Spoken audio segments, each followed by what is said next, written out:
Welcome to Harsh kitchen. இன்றைக்கி நம்ம beef brain fry செய்ய போகிறோம். அதுக்கு நம்ம ஒரு கடாயை ஹீட் பண்ணிக்கலாம். அதில் 5 டேபிள் ஸ்பூன் எண்ணெய் சேர்த்துக்கோங்க.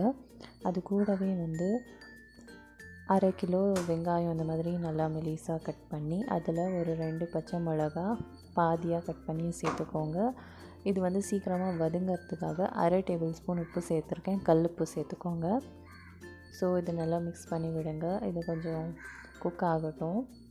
ஸோ இது ஹை ஃப்ளேமில் குக் பண்ணாதீங்க, லோ ஃப்ளேமில் குக் பண்ணுங்கள். அடுத்ததாக பார்த்திங்கன்னா நம்ம இப்போது வெங்காயத்தோட கலர் சேஞ்ச் ஆகிருக்கு. இந்த ஸ்டேஜில் நம்ம இஞ்சி பூண்டு பேஸ்ட்டை சேர்த்துக்கலாம். அரை டேபிள் ஸ்பூன் இஞ்சி பூண்டு பேஸ்ட்டு சேர்த்துக்கலாம். சேர்த்து நல்லா மிக்ஸ் பண்ணி விடுங்க. ஸோ இது சேர்த்துட்டு அப்புறமா 2 நிமிஷத்துக்கு அப்புறமா நம்ம மிளகாத்தூள் எல்லாம் சேர்த்துக்கலாம்.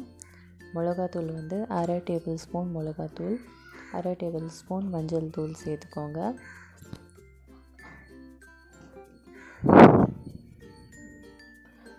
நல்லா மிக்ஸ் பண்ணி விடுங்க.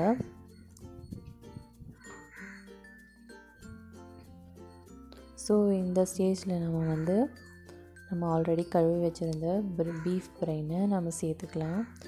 சேர்த்து நல்லா மிக்ஸ் பண்ணி விடுங்க. ரொம்ப கலராதீங்க, அது ரொம்ப பீஸ் பீஸாக ஆகிடும். ஸோ இந்த லைட்டாக மிக்ஸ் பண்ணி விடுங்க. ஸோ இப்போ பார்த்தீங்கன்னா நல்லா குக் ஆகிடுது. ஒரு 5 நிமிஷம் ஆகிட்டப்புறம் ஒரு வாட்டி மிக்ஸ் பண்ணி விடுங்க.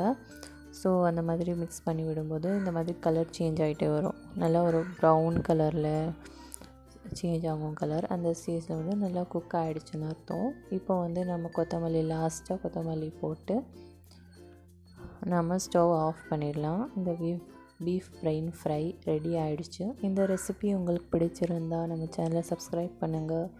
தேங்க்யூ ஃபார் வாட்சிங்.